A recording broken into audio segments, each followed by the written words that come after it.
Pernah nggak kebayang kita kerja lembur dari pagi sampai malam yang pastinya udah bikin capek, stres, dan banyak lagi yang kita rasakan. Tapi gaji masih pas-pasan buat hidup. Sementara di luar negeri, kerjaan yang sama dengan yang kita kerjakan, itu bisa dibayar 3 sampai 5 kali lipat lebih tinggi daripada di sini. Jadi pertanyaannya, apa emangnya kita kalah pintar sama mereka? Atau memang sistem di Indonesia yang bikin gaji kita itu rendah dan nggak setinggi di luar sana?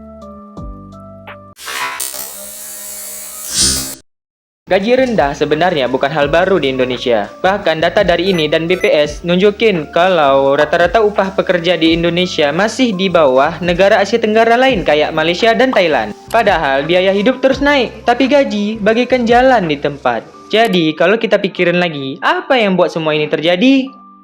Satu hal yang perlu dan penting untuk kita catat adalah ini bukan karena orang Indonesia malas. Ingat, bukan karena malas. Kita kerja keras kok. Pengendara ojek online di luar ngebut panas-panasan, buruh pabrik lembur sampai malam, mahasiswa belajar sambil bekerja supaya bisa bantu keluarga. Tapi kenapa tetap digaji kecil? Salah satu penyebab utamanya yaitu produktivitas kerja yang rendah. Bukan karena orangnya nggak rajin, tapi karena teknologinya yang belum maksimal. Contohnya aja gini. Di pabrik Jepang, satu pekerja bisa kendalikan mesin yang otomatis kerjain 5 proses pekerjaan sekaligus. Di Indonesia, masih banyak yang manual prosesnya. Jadinya, output sedikit, nilai ekonomis rendah, gaji pun kecil. Nah, itu pertama. Kedua, jumlah tenaga kerja di Indonesia itu sangat banyak. Setiap tahun, jutaan orang masuk ke pasar kerja. Sayangnya, lowongan yang tersedia nggak sebanding sama orang yang butuhin pekerjaan. Contohnya, bayangin nih, ada satu posisi customer service dibuka, tapi yang ngelamar sampai ada 500 orang. Perusahaan jadi punya kuasa buat nawarin gaji rendah karena banyak orang yang istilahnya itu siap kerja apa aja saking butuhnya pekerjaan.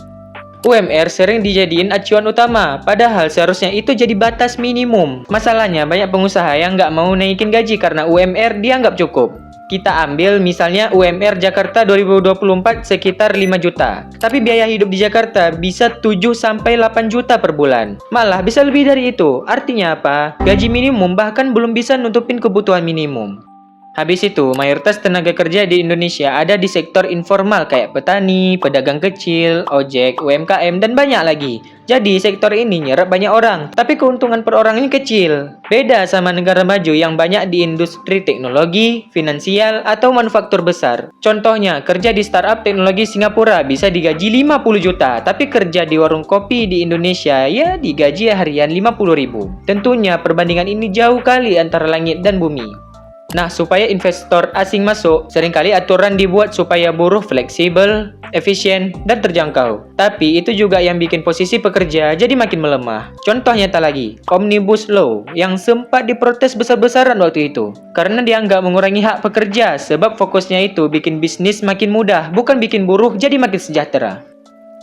Kita sering merasa gagal, minder, bahkan sampai di tahap insecure. Karena gaji yang kita terima nggak sesuai dengan usaha yang kita keluarin. Padahal realitanya gaji rendah di Indonesia itu bukan sekedar masalah individu, tapi juga cerminan dari sistem yang belum adil dan belum siap maksimalin potensi rakyatnya. Tapi bukan berarti kita harus pasrah. Justru dengan tahu akar masalahnya, ini bisa buat kita mulai bergerak dengan lebih bijak. Mungkin sekarang kita belum bisa ubah sistem, tapi pastinya kita bisa ubah cara kita menyikapi. Kita bisa mulai dengan belajar skill yang relevan, bangun usaha kecil-kecilan, atau bahkan menyuarakan aspirasi ke arah kebijakan yang lebih berpihak ke pekerja. Karena perubahan besar selalu dimulai dari kesadaran kecil. Dan kamu yang nonton video ini, kamu sudah melangkah lebih dulu daripada banyak orang. Kenapa? Karena kamu sudah peduli. Dan dari kepedulian itulah pelan-pelan perubahan bisa dimulai.